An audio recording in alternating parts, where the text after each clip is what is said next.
Hello Starshines. VidCon 2016 was last week, and as always, I came home full of inspiration.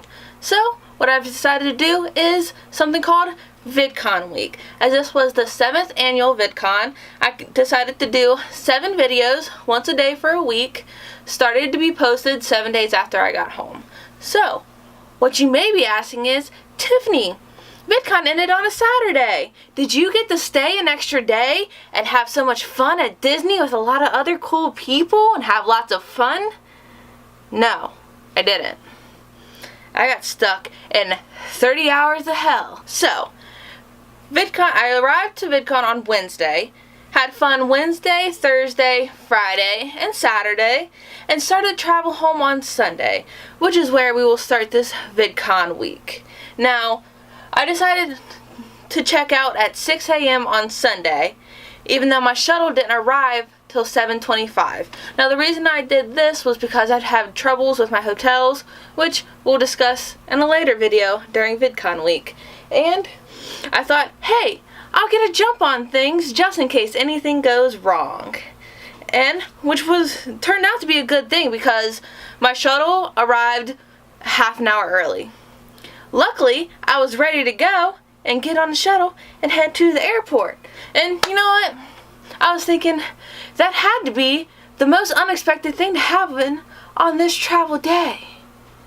Little did I know, the next 30 hours of my life were going to be absolutely horrible, and I was going to hate it. After the shuttle got me to the airport, it was smooth sailing at Santa Ana Airport, which I absolutely love. It's this cute little airport. It's like 2 terminals, and it's always super fast, super easy. Everyone's always super nice. And since it was a very small plane that was full to capacity, they very nicely offered complimentary bag check for carry-on luggage. And I was super excited because carrying my luggage to and from my plane connections always gives me a lot of anxiety. So I was like, woo! Yes! My shuttle was early, but something's finally going my way! That's where the good luck stopped. Because while on the plane and landing in Chicago, I found out my second flight from Chicago to Cincinnati had been canceled. Now, I've never dealt with this before. I've never had a canceled flight. I've never traveled by myself. So, what I did was, when we landed, I found an airport adult. I was like, my plane got canceled and I don't know what to do. So they said, oh, there's a phone bank down the hallway. You just call them and have them set you up with a new flight. So, I get on the phone and I talk to them. And they said the best they can do is get me out on a flight at 9:30 p.m. the next day to Cincinnati, which would leave me in Chicago Airport for about 30 hours. So, what I decided, I didn't want to stay in the airport overnight. That's terrifying. That's something I've never done before. So, bawling my eyes out because I'm an adult, I tell them that's absolutely not a thing that I can do. So, is there any way you can get me to Dayton? Now, Dayton's in Ohio, but about an hour and a half to 2 hours away from my house. So, I booked that flight from, the way the flight goes is from Chicago to Charlotte, North Carolina to Dayton International Airport, which got me in at around midnight. Which was a couple hours. Like, I wouldn't be home till 2 a.m. Monday morning. But I took it because I didn't want to be stuck in Chicago Airport until 9 p.m. So, I called my mom and I called my aunt, still bawling my eyes out. Because, you know, I have my life together and little things don't bother me. So, they agreed to come get me at midnight in Dayton because they're absolute doll faces. So, I think that's the end. While this has been a tremendously horrible traveling day, I was going to be home on Sunday. So, we get on the flight in Chicago and head to Charlotte. and smooth sailing. We get there a couple minutes late, but that's fine. I could just rush a little bit to get to my next terminal. And then the airplane decides to just vroom, vroom, vroom, vroom, drive around the tarmac for about a half an hour. Now, that takes us to about 9:50, and my plane departs at 10:05, and they close the doors at 9:55. So, next you have me crying, again, in the middle of the airplane because I'm in the back of the plane. It takes a good 10-15 minutes for me to get off. But, seeing the crying mess I am, lovely people let me run through. And we land in Terminal B. My flight to Dayton goes out of Terminal E. So I am running, crying. At this point, I am absolutely bawling. I am not going to make it on my plane on time. And I have to go through like 4 terminals. But I am running my little legs off, trying to get there as fast as I humanly can. And I finally find my gate in my terminal. And she is shutting the door. And I say, please, please, please let me on. Please, I have to get home. And I am crying my eyes out. So I run up to the counter, crying. I finally found my gate. I finally found my terminal. I am 2 minutes late for the door closing, and she shuts the door. And she, with an extreme attitude, tells me that the doors are already closed. I'm going to have to go to the customer service desk. And at this point, it has just been too much. I am bawling my eyes out. I can barely walk. I am just out of breath, out of energy, out of just mind capacity. And I call my mom crying, just apologizing. Like, I'm so sorry. I ran as fast as I can. I tried my best. I promise. She's trying to get me to calm down as I'm like hobbling to the customer service desk. And I tell them what's going on, trying to be as calm and informative as I can, because they can't help me if I'm just a bubbling mess.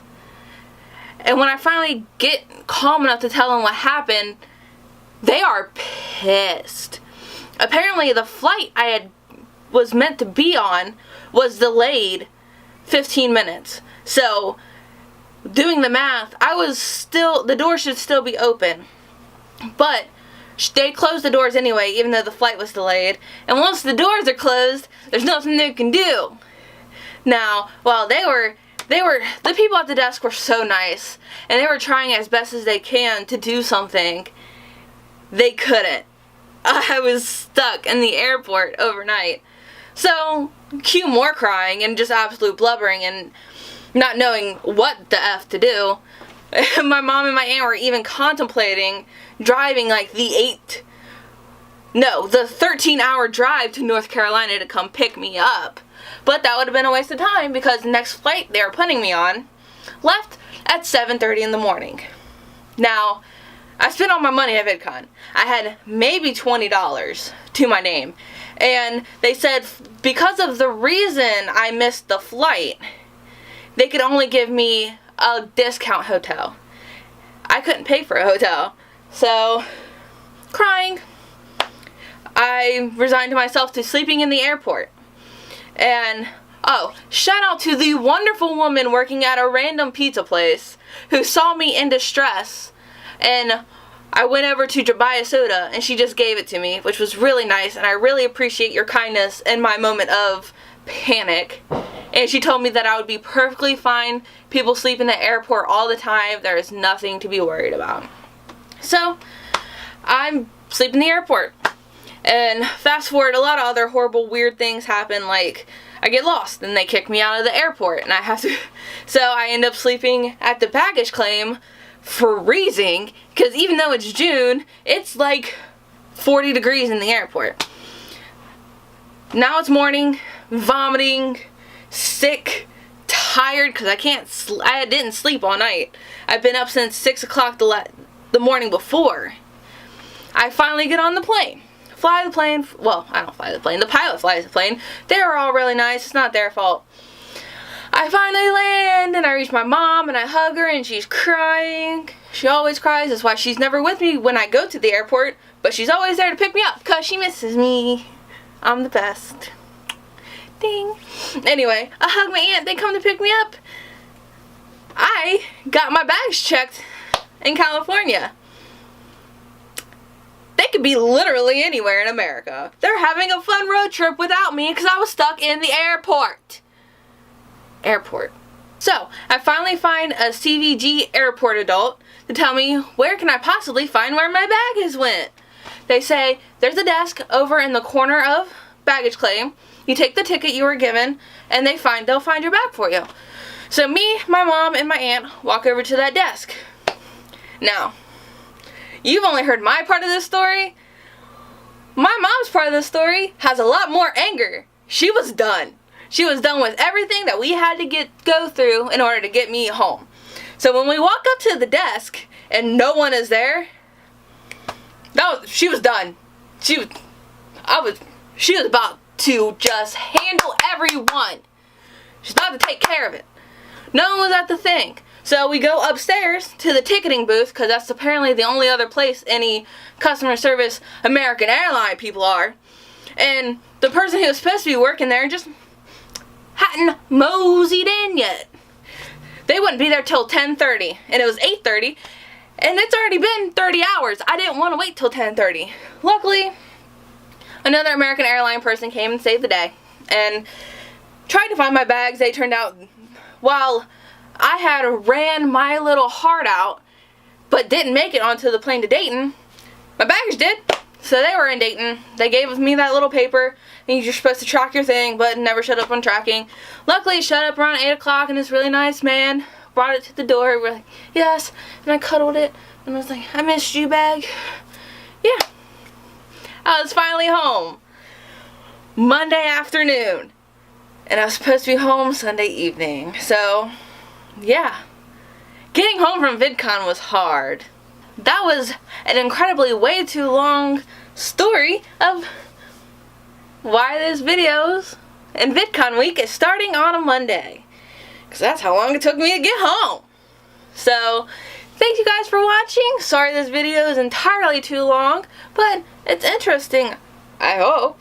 And if you like what you see, please feel free to subscribe. I upload videos at least once a week, starting now. And I love you. Bye, Starshine!